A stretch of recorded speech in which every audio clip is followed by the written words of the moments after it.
Misalnya begini ya, saya ini diundang pengajian di masjid. Masjid itu punya kas 100 juta. Juga, tak bayang masjid juga. Terus karena saya diundang di situ disangoni 2 juta.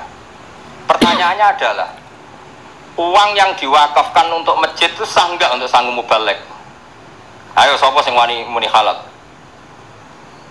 Bayangane uang ngamaling masjid itu dadi keramik, dadi alat goadan, dadi barang disangono mubalek.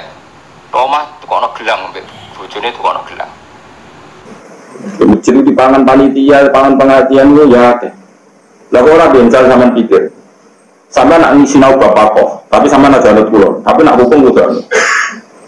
Wong nyumbang masjid mesti pikirane itu digo keramik, digo alat wudu, digo bangunan masjid. Makan-makane tok ndak rong kita. Pernah nggak terbayang oleh orang yang menyumbang masjid awal-awal itu yang 2 juta dipakai acara makan-makan? Ya kan?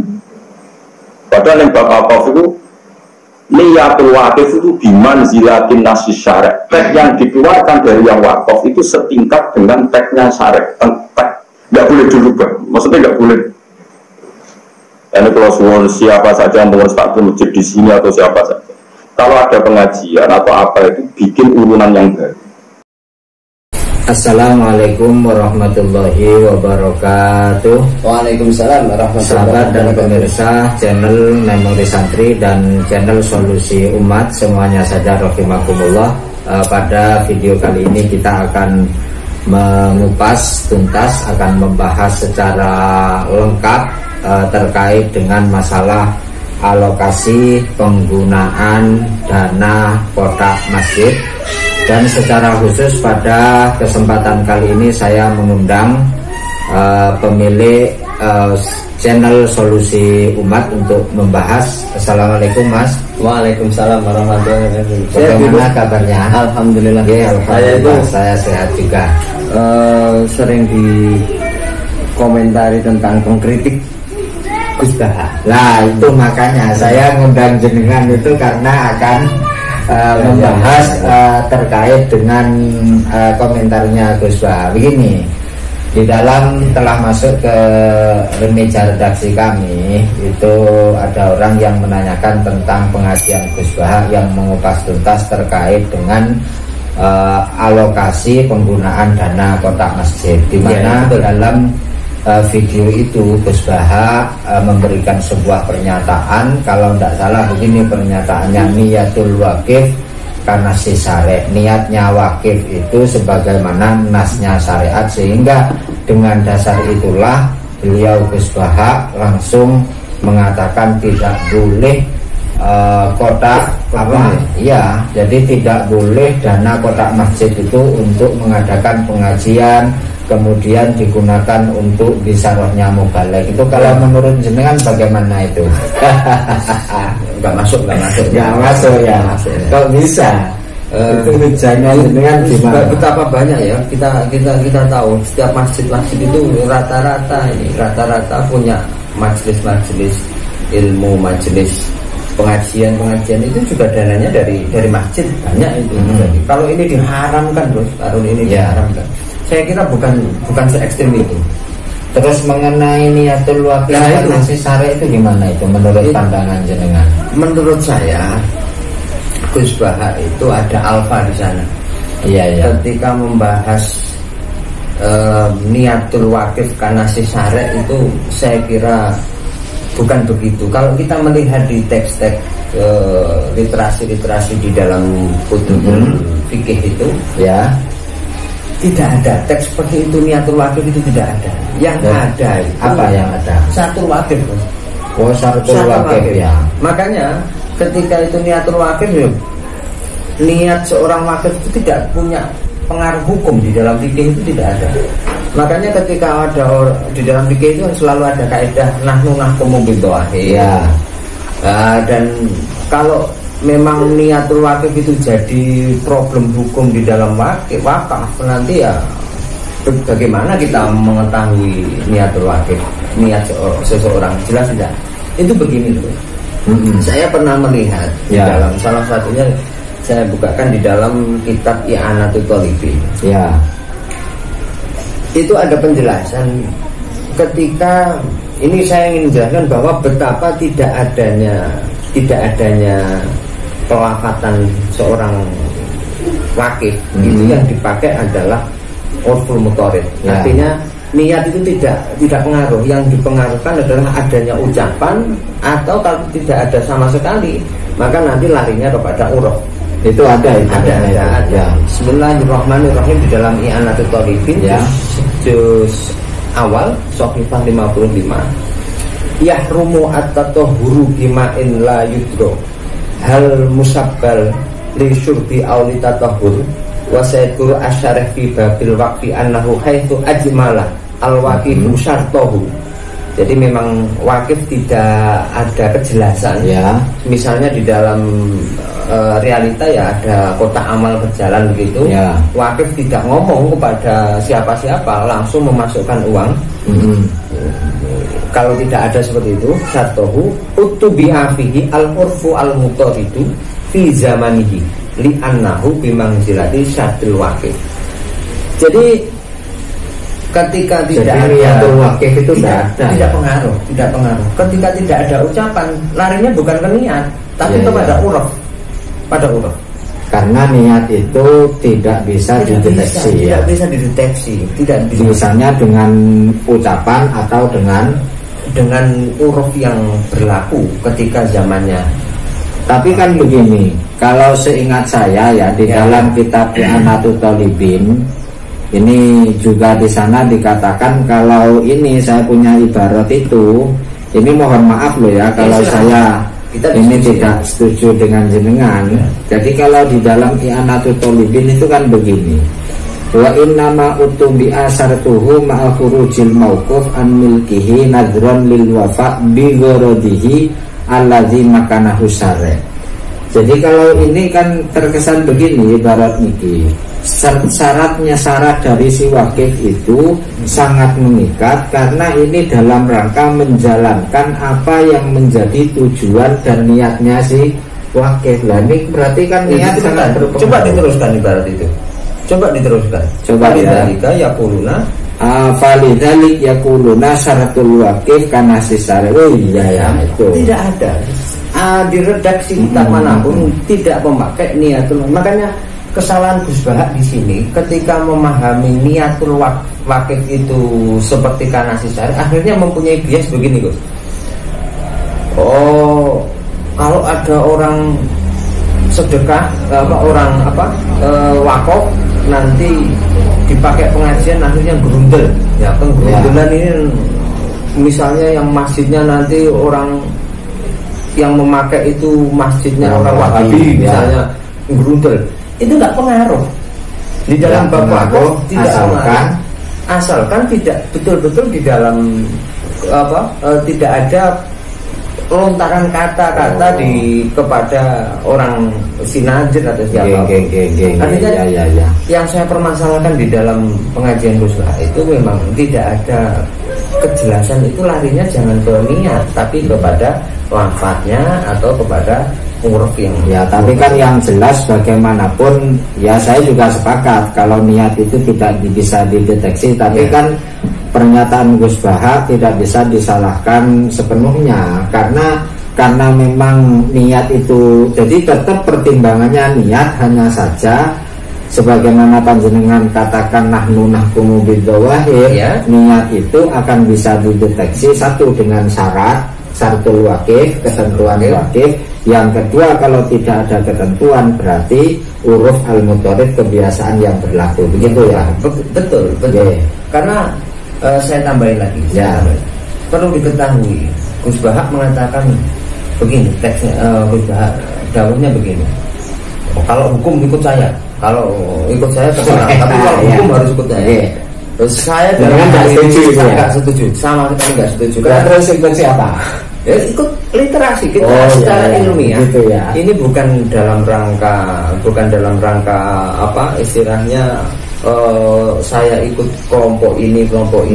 Dalam hal ilmu kita terus jujur, artinya harus akurasi ilmiah. Betul itu ya, bukan masalah cocok atau tidak cocok. Ini sekaligus menjawab beberapa pertanyaan yang ada di dalam komentar itu kan, kalau kan sebab adanya kata-kata Gus Bah begini. Kalau hukum itu ya ikut saya. Jadi duit sing wis, jadi uang yang sudah terkumpul itu jangan dipakai untuk pengajian, jangan dipakai untuk itu bagaimana itu kalau menurut jenengan? Untuk sebetulnya gimana uang kotak masjid itu dibuat pengajian, itu dibuat bisa roi mubalek, terus yang ngaji kiai yang ngaji rutinan. Jenengan pernah pengajian di masjid sering. Dan itu saya kan nggak tahu itu uangnya dari mana itu. Ada donatur atau uang masjid, saya kan nggak tanya dan saya nggak pernah menanyakan. Itu misal ini ternyata uang dari masjid, besok jenengan kembalikan atau tidak? Kalau ikut Gus Bah harus dikembalikan tuh. Berat juga, makanya saya nggak akan bertanya. Nanti justru memberatkan. Coba gimana kalau menurut jenengan? Kalau menurut saya boleh. Uang masjid itu kan dibagi menjadi 3. Ada uang lil imaroh, ya. Yang kedua ada uang lil masalah. Imaroh itu apa imaroh? Imaroh itu uang yang diperuntukkan untuk bangunan fisik masjid. Oh iya. Jadi misalnya ada orang wakaf untuk masjid, untuk bangunan seperti proposal dan sebagainya, ya. Atau orang sedekah untuk masjid, atau ya memang mauquf untuk fisik masjid. Yang kedua adalah harta atau masoleh dari masjid. Masoleh maksudnya? Ya untuk kemaslahatan masjid, ini agak lebih umum lagi. Contohnya gimana itu? Ya misalnya untuk lampu masjid, ya. Untuk koyim, muadzin, perawat ya. Yang terakhir itu ini lebih umum lagi, yang mutlak. Jadi memang memberinya ini mutlak. Misalnya ya seperti di kota amal itu kan mutlak. Iya. Mau hobinya enggak terkhusus kepada fisik masjid atau kepada balai. Saya bacakan ya ibaratnya. Nggih. Nah, titik tekannya ketika saya pakai ibarat buhyatul mustasidi.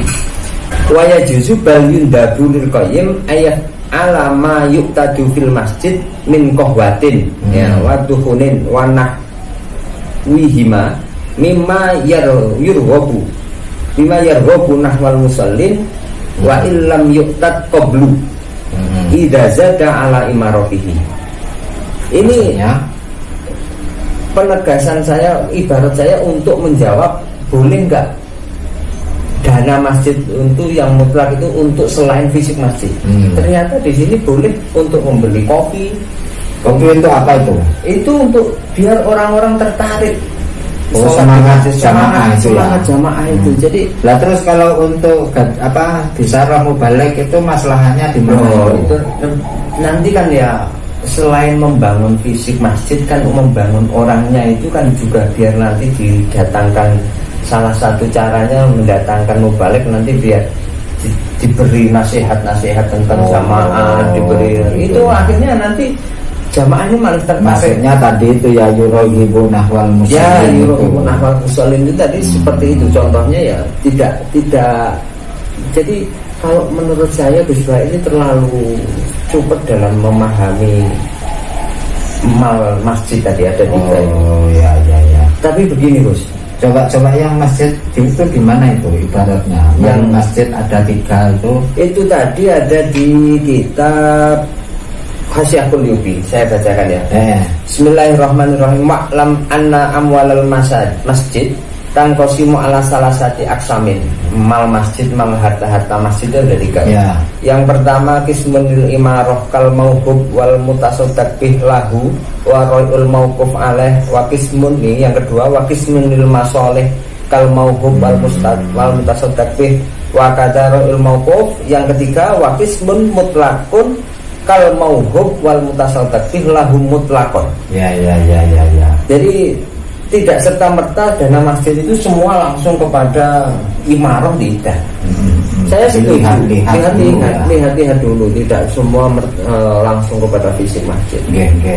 Tapi saya agak setuju dengan panjenengan bahwa tadi itu yang perlu diperbaiki masjid itu tidak hanya sekedar fisiknya saja, yang sehingga masyarakatnya juga perlu perlu dibangun, perlu diperbaiki. Nah, itu maksudnya kepada mal masoleh tadi. Itu maksudnya mal masoleh ya. Sehingga menurut panjenengan bagaimanapun menggunakan harta kotak masjid untuk pelaksanaan bisaroh mubalek boleh ya? Boleh.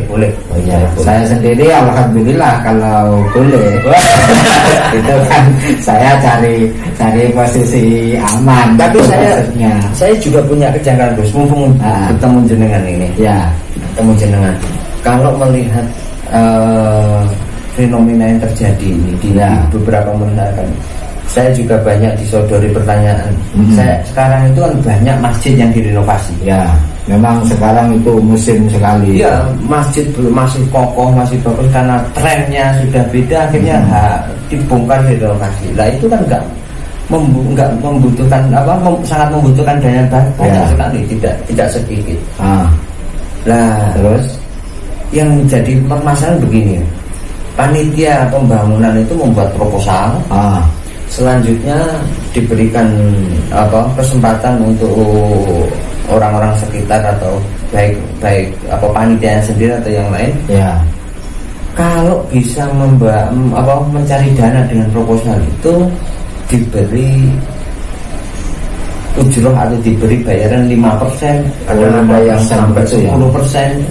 Jadi misalnya saya bawa proposal itu ya, terus kemudian saya cari dana dapat 10 juta. Ya. Saya dapat 1 juta masuk atau pribadi. Begitu. Itu banyak sekali. Banyak seperti karena memang dibanding masjid yang tidak seperti itu. Dengan alasannya ya banyak ya, karena itu sudah untuk transportasi dan yang lain. Kalau jenengan gimana itu? Menyikapi akad seperti itu gimana? Itu kalau menurut saya justru terinspirasi dari ibaratnya jenengan tadi itu. Itu yang dari Hasyiah Kulyubiyah tadi itu. Ya. Di sini ibaratnya tadi ya. Maklam ini. Oh ya.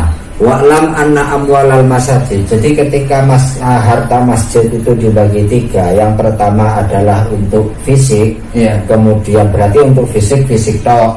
Kemudian untuk masoleh itu kemaslahatan masjid, termasuk untuk artinya bagaimana alokasi ini bisa menguntungkan masjid kan begitu. Terus yang ketiga bersifat umum, berarti bisa untuk fisik juga bisa untuk masoleh. Kalau melihat ini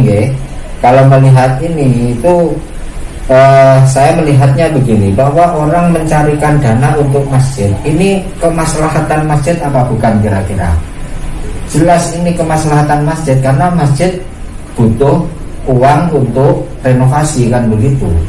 Ada orang ini mencarikan dana untuk masjid, kan ini jelas untuk kemaslahatan masjid. Lah, alokasi untuk kemaslahatan masjid itu kalau memang diambilkan dari dana maslahah atau dana umum, saya kira itu tidak ada masalah. Buktinya lagi begini, saya ada ibarat yang secara tegas mengatakan begini,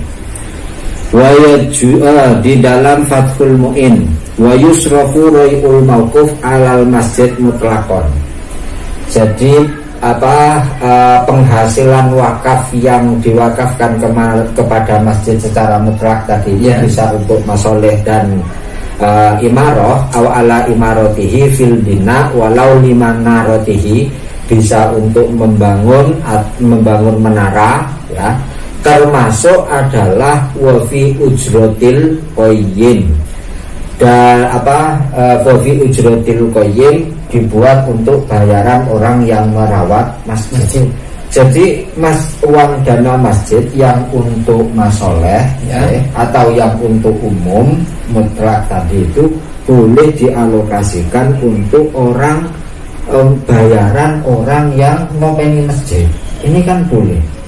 Ya tentu saja ini ya memang harus melihat di dalam akad ijarah itu kan ada anunya, sehingga untuk permasalahan yang sebagaimana panjenengan iskalkan itu pertama begini, dari segi alokasi dana masjid itu tidak ada masalah, yang penting tidak diambilkan dari hasil apa tadi itu hasil proposal. Karena untuk hasil proposal itu kan untuk fisik itu pernah memang pernah dibahsul masa ya pernah itu nggak boleh. Itu berarti karena yang dana yang diambil dari hasil proposal itu. Tapi kalau dari mal tadi ya dari masalah atau mal yang umum itu tidak ada masalah. Cuman begini, kalau kita kembali kepada akad ijarah itu sebetulnya ijarah itu akad sewa, menyewa orang untuk cari uang. Itu tidak bisa dengan model persentase. Jadi yang penting bekerja dapat berapa, nanti kemudian dibayar harus jelas, tidak persentase 10%-nya kemudian atau 5%-nya tidak bisa itu. Misal dapat uang 1 juta ya. Kalau pakai persentase itu boleh atau tidak, Bro? Tidak boleh karena kan tidak jelas dia akan dapat berapa. Berarti umpama 1 juta itu ya berarti nanti begini, dari pihak nadir itu sampean nanti menjalankan. Ya ini solusinya gimana? Ya menjalankan tak bayar sekian. Ada misalkan ada 10 proposal, ini silahkan 10 proposal hantarkan ke sini. Sampean tak bayar sekian, itu boleh itu. Asalkan diambil dari dana masoleh, bukan hasil dari proposal gitu. Oh iya karena yang paling banyak berlaku itu pakai persentase. Ya. Jadi misalnya 1 juta dapat uang 10 juta dia dapat 1 juta. Itu yang tidak boleh gitu ya. Ya, yang tidak boleh. Bukan tidak bolehnya dari segi alokasinya loh. Uang pengambilan uangnya saja. Oh iya. Karena ini sangat banyak sekali di beberapa masjid. Alasannya adalah uang transportasi. Itu uang transportasi. Ya begitu. Terima kasih, Gus. Ini channel Memori Santri ini banyak sekali saya dapat masuk komentar, lihat di Memori Santri. Pernah membantah saya kan dengan itu akhirnya cekap ini saya kira cukup biar saya tutup dulu. Ini saya yang buka. Silakan begini. Alhamdulillah sahabat dan pemirsa rahimakumullah, kajian kita pada video kali ini setidaknya ada 2 kesimpulan, bahwa penggunaan dana masjid untuk disarah mubalek itu tidak ada masalah. Yang penting itu diambil dari harta masoleh masjid. Termasuk adalah dana masjid untuk membayar orang mencari dana proposal itu juga boleh. Yang penting caranya, yaitu sebagaimana tadi itu bayarannya jelas, kemudian kerjanya juga jelas, dan jangan mengambil dari harta hasil proposal. Sepakat.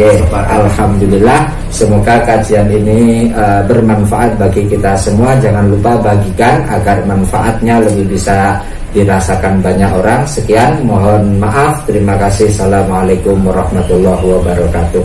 Terima kasih Mas. Terima kasih. Sampai